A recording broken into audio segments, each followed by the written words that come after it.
जब कभी अभी हुआ था मेरे साथ 2016 में, जब नरेंद्र भाई मोदी का गुरुदेव के दर्शनार्थ भोपाल में पधारना हुआ, हम दूर से खड़े होकर के सिर्फ सिक्योरिटी देख रहे थे कि देश का प्रधानमंत्री कितने जलवे के साथ आता है।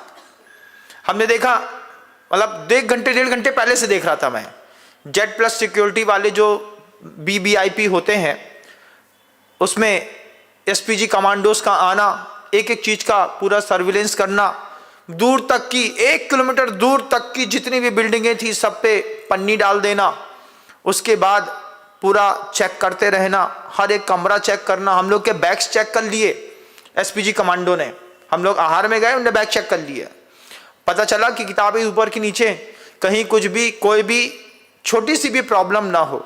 ये क्या है? ये तेज है। ये मिथ्या दृष्टि को भी मिलता है लेकिन ज्यादा देर टिकता नहीं।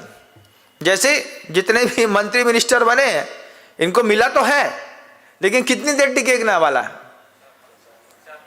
4 साल 5 साल, 6वें साल में अपने हाथ से खुद कब उठाएंगे, खुद ही धो करके उल्टी रख के चले आएंगे। अभी क्या है, अभी तो ऐसा भी हो जाए तो भी पीछे से एक PIP कमांडो खड़ा है, सर ये लीजिए।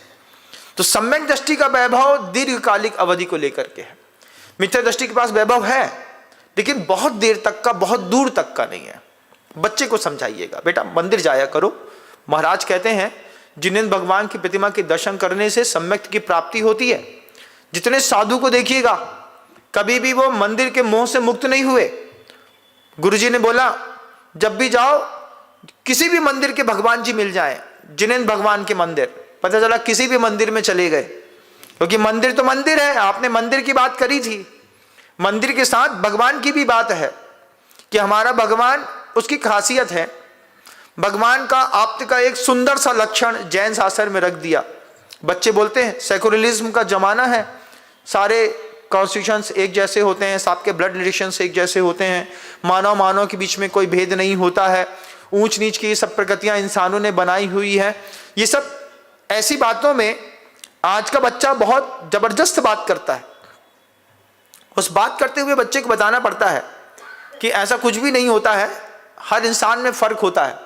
खारा पानी, मीठा पानी, नदी का पानी, नाली का पानी, कुएं का पानी, बारिश का पानी, ओस की बूंद का पानी, ओले का पानी, पानी तो पानी है, उसकी पोटेंशियल स्टेट एक जैसी है। लेकिन जब आप उसके केमिकल कंपोजिशंस के ऊपर जाकर के देखेंगे तो आपको लगेगा कि हर चीज के स्वाद में अंतर है। जैसे पानी 1000 तरीके का होने के बाद सबके स्वाद में अंतर है, ऐसे दुनिया भर के जितने भी इंसान हैं जो जाति वर्ग और वर्णों में विभाजित हैं, इन सब की विचार और आचार पद्धति पे अंतर है। बच्चे को बोला मंदिर जाना है तो वो किसी भी मंदिर जाने लगा, यहीं पे जाकर के जल तू जलाल तो आई वाला को डाल तू। ऐसा नहीं, एक बार बच्चे को बताओ, भगवान की कीमत बताओ। जब तक नहीं पता है तब तक आप कहीं पर भी जाकर के कुछ भी कर सकते हैं। अभी हम जबलपुर में थे 7 साल पहले, तो वहां पर जैन समाज के लोग अलाव कूदते हैं। वो अलाव होता है ना, जो दूसरी हरी दीवार वाले लोग होते हैं उनके यहाँ वो उठता है, उसमें जाकर के सहयोग देते हैं। आप लोग में भी कुछ लोगों के गले में, हाथ में, घर में एक आध कोई हरे कपड़े वाला ताबीज रखा होगा, कभी कभार ले आए होंगे, गए होंगे कभी अजमेर तो अजमेर से ले आए होंगे, नहीं ना। तो भगवान की कीमत पहले बच्चे को बतानी होगी।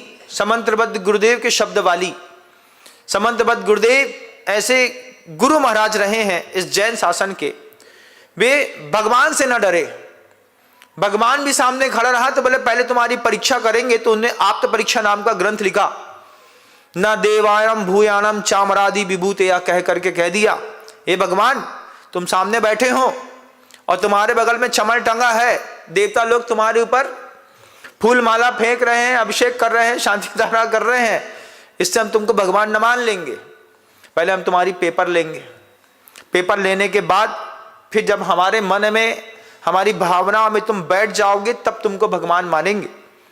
तो हमारे यहाँ आप्त का एक सामान्य लक्षण जैन शासन में दिखाया, क्षुत पिपासा जरातंक जनमांतक भयस्मया न रागत द्वेष मोहाश्च यस्य आपतः प्रकीर्तते।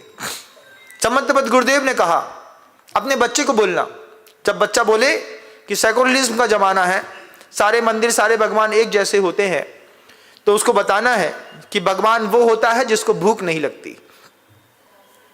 भूख नहीं लगती? आपके भगवान को भूख लगती है? नहीं लगती। लेकिन कई भगवान दुनिया के ऐसे हैं जिनको बिना भोजन के काम नहीं होता। जैन संप्रदाय में भी कुछ धड़े ऐसे हैं जहां पर जिनबिंब में कबलाहार की स्थापना की जाती है। केवल ज्ञान होने के बाद भी भगवान को पेचिश लगी तो कौवे के मांस में दवाई मिलाकर के उनको खिला दी। वो हमारे भगवान नहीं हो सकते। हमारे भगवान की पहली बहुत बड़ी खूबी है कि हमारे भगवान जी को भूख नहीं लगती। भूख नहीं लगती तो महाराज टिके कैसे हैं?